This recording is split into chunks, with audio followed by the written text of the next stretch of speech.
N24 টিভিতে আপনাদেরকে স্বাগত জানাচ্ছি আর সঙ্গে রয়েছি আমি সাজিদ। আজ আবারও চলে এলাম নতুন একটি প্রতিবেদন নিয়ে। ঠিক এর আগের যে প্রতিবেদন আমরা তৈরি করেছিলাম সেটি ছিল বসিরহাট লোকসভা কেন্দ্র নিয়ে।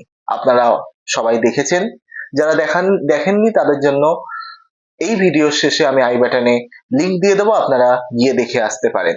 আর আজকে আলোচনা করব আরো একটি লোকসভা কেন্দ্র, পশ্চিমবঙ্গের 42টি আসনের মধ্যে আরো একটি আসন, যে আসনটি কিন্তু খুবই গুরুত্বপূর্ণ, কারণ এই আসনে কিন্তু বারবার পাল্টি খাওয়া হয়েছে, একবার এই দল একবার ওই দল। হ্যাঁ, ঠিক ধরেছেন, যে আসনটির কথা বলছি তা হলো ব্যারাকপুর লোকসভা কেন্দ্র। এই ব্যারাকপুর লোকসভা কেন্দ্র কিন্তু আপনারা জানেন, এবারে যে লোকসভা নির্বাচন, এখানে কিন্তু বিজেপির পক্ষ থেকে প্রার্থী করা হয়েছে অর্জুন সিং। আর অর্জুন সিং কে আলাদা করে চিনিয়ে দেওয়ার মতো কোনো প্রশ্নই নেই। আপনারা সকলেই জানেন এই অর্জুন সিং 2019 সালের আগে তৃণমূল কংগ্রেসে ছিল, এবং 2019 সালে যে নির্বাচন হয় লোকসভা নির্বাচন, তার আগে বিজেপিতে এসে বিজেপির টিকিটে দাঁড়ায় এবং বিজেপি থেকে জয়ী হয় 2019 সালে। এরপরে আবার কিছুদিন থাকতে না থাকতে আবার তৃণমূল কংগ্রেসে চলে আসে, এবং তৃণমূল কংগ্রেস থেকে কংগ্রেসে বেশ কিছুদিন থাকার পর আবার যে 2024-এর লোকসভা নির্বাচন, তৃণমূল কংগ্রেস টিকিট না দেওয়ায় 2024-এর যে লোকসভা নির্বাচন তার ঠিক আগেই বিজেপিতে যোগদান করে, এবং আবারও বিজেপি থেকে তিনি টিকিট পেয়ে যান আর বিজেপির প্রার্থী হয়ে যান ব্যারাকপুর লোকসভা কেন্দ্রের। আর এই কেন্দ্রে 2024 সালে, অর্থাৎ এই যে লোকসভা নির্বাচন, এখানে তৃণমূল কংগ্রেস পার্থ ভৌমিককে প্রার্থী করেছে তৃণমূল কংগ্রেস। এছাড়াও সিপিআইএম বা বামফ্রন্ট তারাও প্রার্থী দিয়েছে, তারা প্রার্থী করেছে অভিনেতা দেবদূত ঘোষকে। এছাড়া নতুন একটি দল যেটি হচ্ছে আইএসএফ, এই আইএসএফও কিন্তু এখানে প্রার্থী দিয়েছে। তবে আইএসএফ এখানে ফ্যাক্টর নয়, এখানে মেন লড়াই হবে, আমার মনে হয় বা আমার চ্যানেলের পক্ষ থেকে আমরা বলছি যে এখানে আইএসএফ সেভাবে ভোট পাবে না। এখানে যে লড়াইটা হবে, মেন লড়াই, সেটি হচ্ছে দুটো, এক নম্বর তো অর্জুন সিং এবং দ্বিতীয়ত পার্থ ভৌমিক, অর্থাৎ তৃণমূল এবং বিজেপি এখানে দ্বিমুখী লড়াই হবে। তবে একটু এদিক ওদিক হলে এখানে কিন্তু ত্রিমুখী লড়াই হবার সম্ভাবনা রয়েছে। সিপিআইএমও কিন্তু বেশ ভালো ভোট এখানে পেতে পারে, তবে সেটা সময় বলবে। আমরা বিস্তারিত আলোচনায় যাওয়ার আগে একটু যদি আমরা এই যে লোকসভা কেন্দ্র, এর যে বিধানসভা আসনগুলো সেটার নিরিখে একটু বিচার করি। এই লোকসভা কেন্দ্রের যে 7টি বিধানসভা কেন্দ্র রয়েছে সেগুলি হলো আমডাঙ্গা বিধানসভা কেন্দ্র, বীজপুর বিধানসভা কেন্দ্র, নৈহাটি বিধানসভা কেন্দ্র, এরপরে হচ্ছে ব্যারাকপুর বিধানসভা কেন্দ্র, ভাটপাড়া, জগদ্দল আর নোয়াপাড়া বিধানসভা কেন্দ্র। এই 7টি বিধানসভা কেন্দ্র 2021 সালের যে বিধানসভা নির্বাচন হয় সেই বিধানসভা নির্বাচনের নিরিখে কিন্তু এই প্রত্যেকটি বিধানসভার মধ্যে, এই 7টির মধ্যে 6টিতেই কিন্তু তৃণমূল কংগ্রেস এখান থেকে জয়যুক্ত হয়, এবং একটি বিধানসভা কেন্দ্র যেখান থেকে কিন্তু অর্জুন সিং এর ছেলে পবন সিং তিনি কিন্তু জয়লাভ করেন, অর্থাৎ একটি আসনে বিজেপি কিন্তু এখানে জেতে, এবং বাকি 6টি আসন কিন্তু তৃণমূলের দখলেই কিন্তু থাকে। এবার অর্জুন সিং, সেই অর্জুন সিং যে 2019-এর আগে কিন্তু তৃণমূলে ছিল, এই ব্যারাকপুরের তৃণমূল নেতা বলে পরিচিত ছিল। তারপরে বিজেপিতে এসে বিজেপির সাংসদ হয়ে দীর্ঘদিন থাকে এবং তৃণমূলে যোগদান করে, এবং আবারও তৃণমূল থেকে বিজেপিতে গিয়ে দাঁড়ায়। এই অর্জুন সিং এবারে দাঁড়িয়েছে। আর এর আগে অর্জুন সিং লড়েছিল, তখন তৃণমূল কংগ্রেসের প্রার্থী ছিল দীনেশ ত্রিবেদী, যিনি 2014 সালেও কিন্তু এই লোকসভা আসন থেকে জয়যুক্ত হয়েছিলেন এবং সাংসদ ছিলেন। সেই সাংসদ কিন্তু অর্জুন সিং দাঁড়ানোর পরে অর্জুন সিং এর কাছে তৃণমূল কংগ্রেসের ওই দীনেশ ত্রিবেদী কিন্তু পরাজিত হয়েছিলেন। তবে ভোটের ব্যবধানটা কিন্তু বেশি ছিল না, খুব সামান্য ভোটের ব্যবধান। আমি একটু ভোটের ব্যবধান, ভোট কত পেয়েছিল 2019 সালের লোকসভা নির্বাচনে সেটা একটু আলোচনা করি। 2019 সালে অর্জুন সিং, অর্থাৎ বিজেপি প্রার্থী, তিনি ভোট পেয়েছিলেন 4,72,994, অর্থাৎ শতাংশের হিসাবে যদি বিচার করি তাহলে 42.82% ভোট কিন্তু বিজেপি পেয়েছিল এই লোকসভা কেন্দ্রে। আর সেই সময় অর্থাৎ 2019 সালে তৃণমূল কংগ্রেস কত ভোট পেয়েছিল? তৃণমূল কংগ্রেস কিন্তু পেয়েছিল, খুব বেশি কিন্তু কম নয়, মার্জিনটা কিন্তু কম নয়, বেশি নয়, তৃণমূল কংগ্রেস পেয়েছিল এই লোকসভা কেন্দ্রে 4,58,000, অর্থাৎ বিজেপি 4,72,000, আর এখানে তৃণমূল কংগ্রেস কিন্তু 4,58,000 কিছু সামান্য ভোট পেয়েছিল। আর শতাংশের হিসাবে যদি ধরি তাহলে 41.48%। সিপিআইএমও কিন্তু একটা ভালো ব্যবধানের, ভালো অঙ্কের ভোট কিন্তু তারা পেয়েছিল, 1 লক্ষের ওপর, 1,17,000 ভোট কিন্তু সিপিআইএম সেই সময় যে প্রার্থী ছিল 2019-এ তিনি পেয়েছিলেন।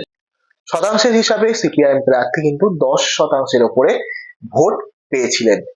সেই সময় কংগ্রেস প্রার্থী দিয়েছিল। আর এবারের যে লোকসভা নির্বাচন, সেই লোকসভা নির্বাচনে কিন্তু আমরা দেখলাম বিজেপি, তৃণমূল, সিপিআইএম এর সঙ্গে সঙ্গে প্রার্থী দিয়েছে আইএসএফ, যে আইএসএফ কিন্তু 2019-এ ব্যারাকপুরে, বা 2019-এ এই পশ্চিমবঙ্গে আইএসএফ ছিল না, তো ব্যারাকপুরে প্রার্থী দেওয়ার কোনো প্রশ্নই নেই।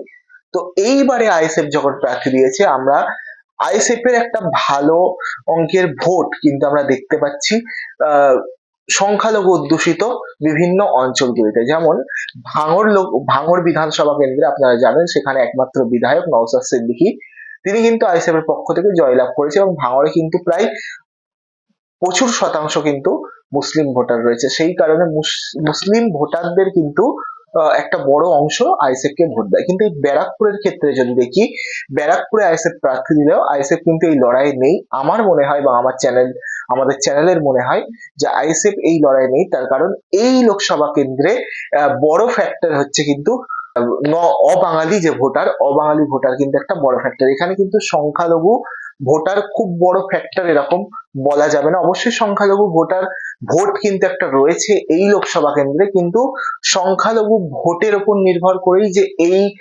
লোকসভা নির্বাচন বা এই লোকসভা আসন জিতে যাবে এমনটা কিন্তু নয়, যেমনটা যাদবপুরের ক্ষেত্রে কিংবা বসিরহাটের ক্ষেত্রে হতে পারে।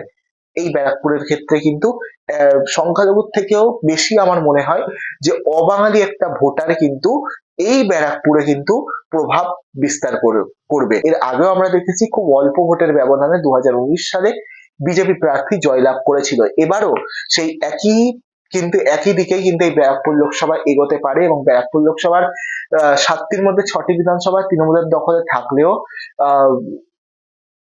এই 6টি বিধানসভা থেকে ভালো লিড হয়তো তৃণমূল বিজেপি পেতে পারে। তবে মনে হয় আরেকটা ফ্যাক্টর কিন্তু কাজ করবে এখানে, একটু এদিক ওদিক হলেই কিন্তু, কম ভোটের ব্যবধানে হলেও যে দলই জিতুক, অর্জুন সিং যদি জেতে সেও কম ভোটের ব্যবধানে জিতবে, এবং যদি একটু এদিক ওদিক হয়ে যায় তাহলে কম ভোটের ব্যবধানে হলেও তৃণমূল কংগ্রেস প্রার্থী মন্ত্রী পার্থ ভৌমিক কিন্তু জিতে বেরিয়ে যেতে পারেন। তার কারণ কি? তার কারণ এই যে অর্জুন সিং এর যে বারবার পাল্টি খাওয়া, এটা কিন্তু ব্যারাকপুরের মানুষ কতটা ভালো চোখে নেবে, ব্যারাকপুরের যে শুভবুদ্ধি সম্পন্ন মানুষ তারা কতটা ভালো চোখে নেবে, সেটা কিন্তু একটা বড় বিষয় দেখার। তো এই এখন এই মুহূর্তে কিন্তু অর্জুন সিং তৃণমূল কংগ্রেস সে আগে ছিল 19 সালের আগে, ফের 19 সালে বিজেপিতে এসেছিল, তখন বিজেপি থেকে ভালো মানে একটা অল্প ভোটের ব্যবধানে কিন্তু জয়যুক্ত হয়েছিল, কিন্তু আবার তৃণমূলে আসে, এবং তারপরে তৃণমূল থেকে টিকিট না দেওয়া আবার বিজেপিতে চলে যায়। এই যে বারবার আসা যাওয়া, একবার এইটা থেকে এটা, একবার এটা থেকে এটাই, এই যে একটা ফ্যাক্টর, এটা কিন্তু মানে যে ব্যারাকপুরের মানুষ আছে তারা কোন চোখে দেখবে, এটা কিন্তু তারাই ভালো বলতে পারবে। এবং আগামী দিনে যে নির্বাচন হবে ব্যারাকপুরে, সেই নির্বাচনে কিন্তু ভোট বাক্সে কিন্তু মানুষের জবাব দেবে, এবং আমরা সকলে কিন্তু দেখতে পাবো আগামী 4ঠা জুন এর যে কি রেজাল্ট হয় ব্যারাকপুর লোকসভা কেন্দ্র। আর ব্যারাকপুর লোকসভা কেন্দ্রে কিন্তু বিশেষজ্ঞরা যা বলছে, অর্জুন সিং এর দিকেই কিন্তু পাল্লাটা কিন্তু একটু হলেও ভারী, এমনটাই কিন্তু মনে করছে প্রত্যেকটা মানে যে সমীক্ষাগুলো করা হয়েছে সেখানেও কিন্তু ব্যারাকপুরে বিজেপিকে আগিয়ে রাখা হয়েছে, অর্জুন সিংকে আগিয়ে রাখা হয়েছে। তবে দেখার বিষয়, সবটাই মানুষের হাতে, জনগণের হাতে সবটাই, জনগণ কোন দিকে যায়। তবে একটু এদিক ওদিক হলে তৃণমূল কংগ্রেস কিন্তু এই আসনটা থেকে বেরিয়ে যেতে পারে।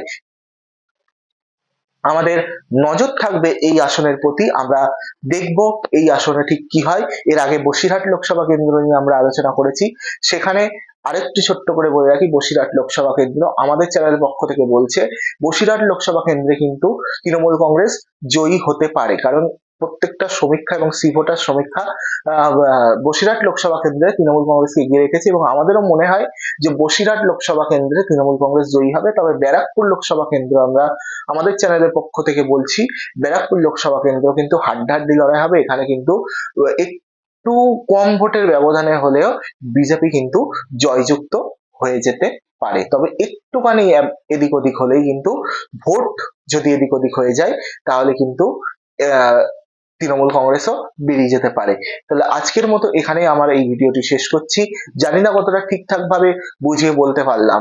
যেটুকু বললাম, যেটুকু আমার কাছে তথ্য আমি জোগাড় করে অল্প সংক্ষিপ্ত সময়ের মধ্যে আমি এই ভিডিওটি আপনাদের সামনে উপস্থাপন করলাম।